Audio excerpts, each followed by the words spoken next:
It was just approaching 11 o'clock on Wednesday night, the 28th of July 1954, when engineer John Young adjusted his wireless set and went to draw the bedroom curtains.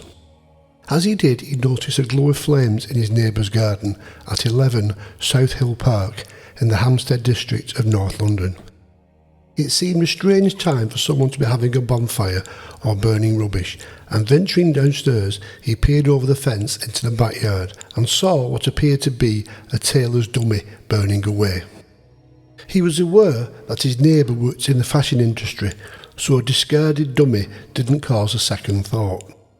His concerns were that the blaze was unattended and in danger of spreading, and he was considering whether to call the fire brigade when he noticed 53-year-old Styllou Christofi, the mother of his neighbour, emerge from the flat and tend to the fire. Assuming all was in hand, he paid no further attention, went back indoors, closed the curtains and returned to his wireless. At just after 1 o'clock on the following morning, Henry and Fanny Burstoff were returning home after closing up the restaurant they ran together and turned into leafy South Hill Park. They were about to pass the flats at number 11 when Mrs. Christofi dashed into the road and, standing in front of the car, waved for them to stop. In broken English she called, "Please come, fire burning, children sleeping." Assuming that the house was on fire with the sleeping children in danger, Henry Burstoff rushed to help, with his wife following behind. Entering the house, they were led into the garden at the back of the flat, where they saw the smouldering and charred remains of what appeared to be a human body. Burstoff went to call the police, and a patrol car was soon at the scene.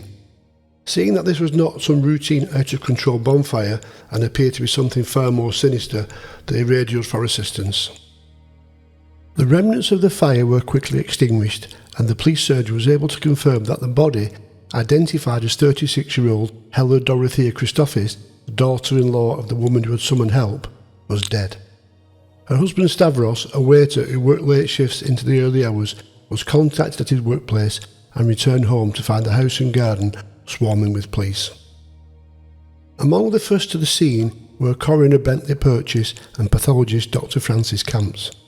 Examining the body, Camps turned it over and found that death wasn't due to the fire, but to strangulation from a ligature that was still tied around Hella's neck. Camps had the body removed to the mortuary at St Pancras, where he found that the woman had been stripped naked except for pants, and not only had she been strangled and burnt, but she had also suffered a fractured skull. It soon became clear they were looking at a case of murder. Detectives interviewed Styllou Christofi, who claimed she knew nothing about the fire and said she had woken about 1 o'clock after hearing voices and smelling smoke. She went downstairs and saw 2 men fleeing the scene and the body of her daughter-in-law in the garden. She said she had tried to put the fire out by throwing water on her and then had rushed into the street to summon help. As detectives examined the garden where the fire had taken place, other officers spoke to neighbours, and initially it seemed Mrs. Christofi's story about the 2 men may be true. 75-year-old neighbour Isabella Blunt told detectives that although she was blind, she had heard the voices of what she thought were 2 men coming from the yard at around 1 o'clock, and felt sure she had recognised them if she heard the voices again. One morning paper suggested Hella Christofi may have been leading a double life, and there was even a hint she may have been working as a West End prostitute. This story was quickly changed when it was shown she was a loving and devoted wife and mother. It was when detectives spoke to the neighbour on the other side that they got a more likely picture of what had happened that night. John Young told detectives he had seen Mrs. Christofi tending to the fire at 11 o'clock and not 1 o'clock as she had said in her original statement. He was adamant about the time as he was waiting for a show on the wireless, and it was just before it started that he had looked out of the window and spotted the flames and then Mrs. Christofi stoking the fire. Examining the evidence in the house, officers found a blood-stained ash plate in the oven, which they believed the killer had used to strike Mrs. Christofi, and also signs that blood had been mopped up on the kitchen floor. There was also a strong smell of paraffin in the kitchen, as though someone had walked through after treading in it. Detectives also found some of Hella's clothes, which had clearly been very recently washed, and whoever had done so had not been familiar with unfastening the stocking-top suspenders, as they had been crudely cut away with a pair of scissors. It was when officers interviewed her son that they found the possible motive for the attack. Clearly shattered by the brutal and untimely death of his wife, Styllou Christofi told detectives a bit about the background concerning the relationship between his wife and his mother. He said that in recent weeks relations had deteriorated so badly between the two women that his wife had given an ultimatum. She told her husband she was taking the children for a holiday in Germany to see her parents, and that when she returned she expected his mother to be gone. A search in Mrs. Christofi's room revealed Hella's wedding ring hidden in a vase and wrapped in newspaper, and satisfied she was the killer, Superintendent Len Crawford placed her under arrest and had her taken into custody.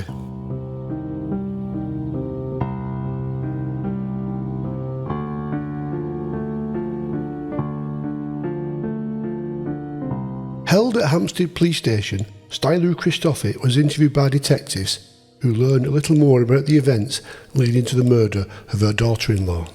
She was born in 1901 in the village of Rizzocapasso in Famagusta in northeast Cyprus, and at the age of 14 had married a poorly educated peasant farmer who ran a tiny olive grove in the village. The couple had a son, Stavros, but the family business barely made enough to put food on the table, and the relentless heat and lack of water made conditions very tough. Also living on the plantation was her husband's mother, and tensions between her and her son's young bride soon built into a feud. One night in 1925, matters came to a head and Styllou Christofi decided on drastic action. With the aid of two friends, she lured her mother-in-law away from the house. While her friends held the woman down, her daughter-in-law killed her by ramming a burning wooden torch down her throat.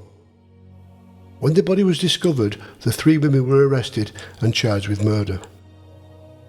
With the police finding little evidence to support a murder charge, they were indicted on the lesser count of manslaughter, but when they stood trial, the jury failed to convict them and they were each discharged. Although his wife was freed, her husband was not convinced of her innocence and left the home. Once old enough, Styllou Christofi decided that life on the small olive grove offered no future, and early in 1940 he set off on foot for Nicosia, the Cypriot capital. The 120-kilometre walk took him several days, but once in the city he found work as a waiter and began to save his money for a passage to London. Arriving in the capital, Stavros soon found a job as a wine waiter at the popular West End nightclub Café de Paris, and it was while working here that he met his future wife. Hella Bleacher was an attractive, hazel-eyed, dark-haired woman from Wuppertal in western Germany, who worked as a fashion model and a saleswoman in a clothing store. Hella had left Germany intending to reach New York via London, but the outbreak of the war had disrupted her plans. Meeting Stavros, they quickly fell in love and decided to get married. In due course, the couple had 3 children, and moving to a new 2-storey flat in the desirable Hampstead district of North London, things were going well for the young family. Until one day in July 1953, when a visitor arrived and things were to change. Whether it was by invitation or her own will was never clearly established, but Styllou Christofi left Cyprus and arrived in London in that summer, a few weeks after the Jubilee celebrations. Believing she was just visiting for a holiday, she was welcomed into the family, and although she spoke no English, it seemed that initially there were no issues with her staying as a guest. Once settled in the family home, Mrs. Christofi quickly became a matriarch of the old school and made her feelings plain. Speaking little English, she developed a dislike for her new homeland and began to find fault with her daughter-in-law and the way she chose to bring up the children. She seemed to resent Hella was young and attractive and spent some of her wages on cosmetics and nice clothes, all of which were alien to a woman who had grown up in a peasant village. She also resented that her grandchildren seemed to lack respect for their elders. Schooling in post-war England was a world away from the strict religious upbringing she was used to, and she struggled to accept their perceived lack of manners. Styllou Christofi made it clear she believed that Hella was not bringing up the children in the right way, nor was she good enough for her only son. Now she believed her daughter-in-law had become an obstacle between her and her son. Hella was the one to blame for everything that was wrong. But the crux of the matter was she hoped her son and grandchildren would join her when she returned to Cyprus. It was a cultural tradition that the son supported his parents in their old age. But her son had worked hard to move away from the peasant village and had no intention of ever returning. Despite all the hostility and nastiness, Hella tried to put up with her for the sake of the family until it became intolerable. On 2 occasions, Mrs. Christofi was asked to leave and go and stay with friends, but she was so objectionable and cantankerous, the offer of accommodation was withdrawn and she had to return to her son's house. Finally, Hella's patience snapped and she gave Stavros an ultimatum. She told him she was taking the children to her parents, and when she returned, she expected her mother-in-law to have gone. All this came out in the remand hearing at Hampstead Magistrates Court. Mrs. Christofi was represented by a Cypriot Indian lawyer, H.J. Rustomji. He described her as a poor, unfortunate, illiterate woman who was a stranger in our midst. "My client is destitute with no resources at all," he told the court. From the outset, Rustomji knew that the only defence to save Mrs. Christofi from the gallows was to show that she was insane. Leading for the Crown, Mr. J.F. Claxton outlined the case against the accused and put forward all the evidence that the police had gathered that showed she was guilty of a brutal crime. There was to be several remand hearings that summer before Mrs. Christofi was indicted to stand trial at the Old Bailey on the charge of wilful murder.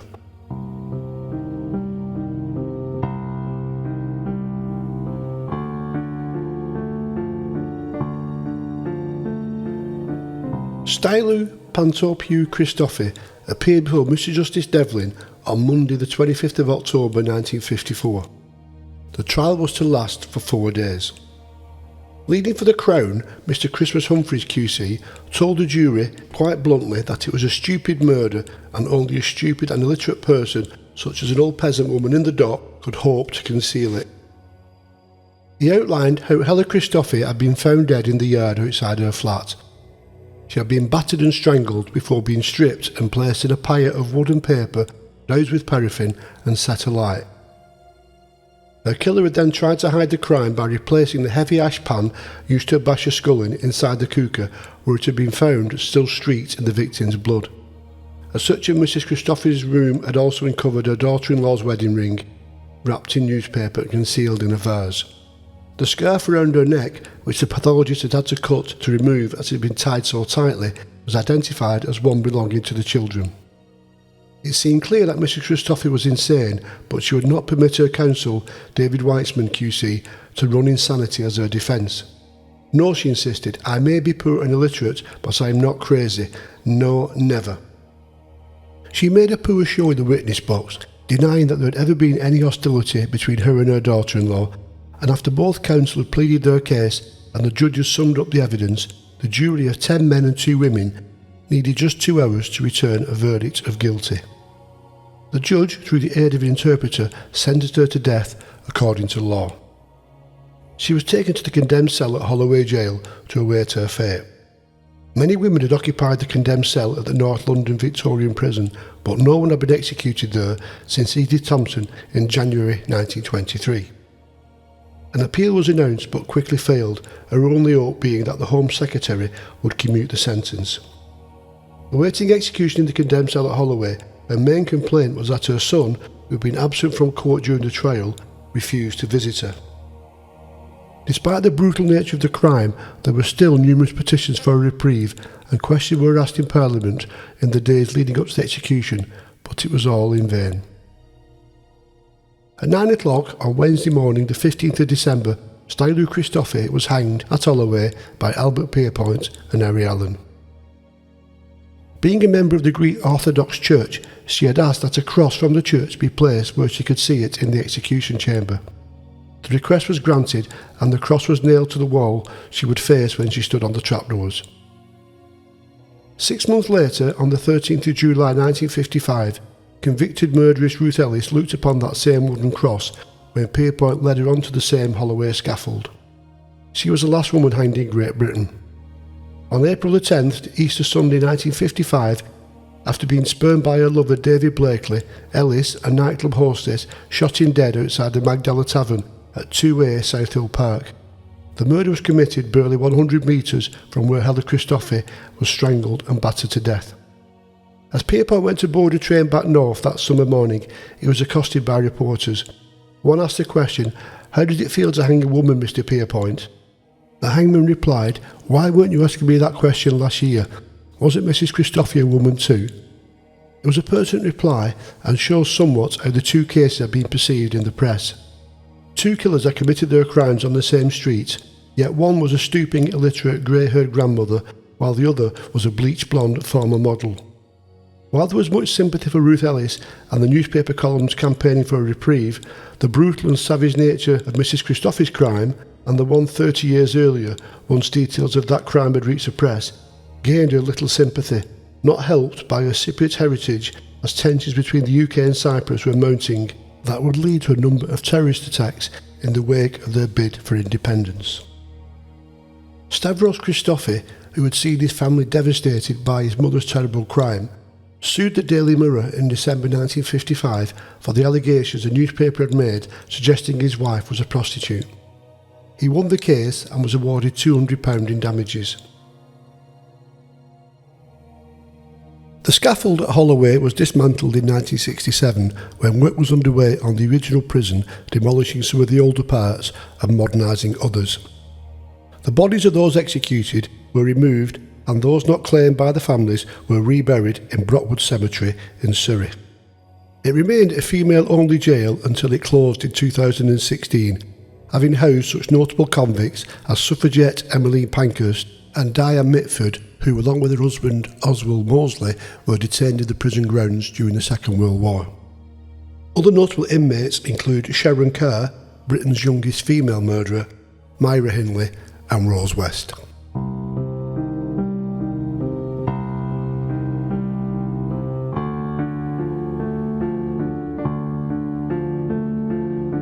My name is Steve Fielding.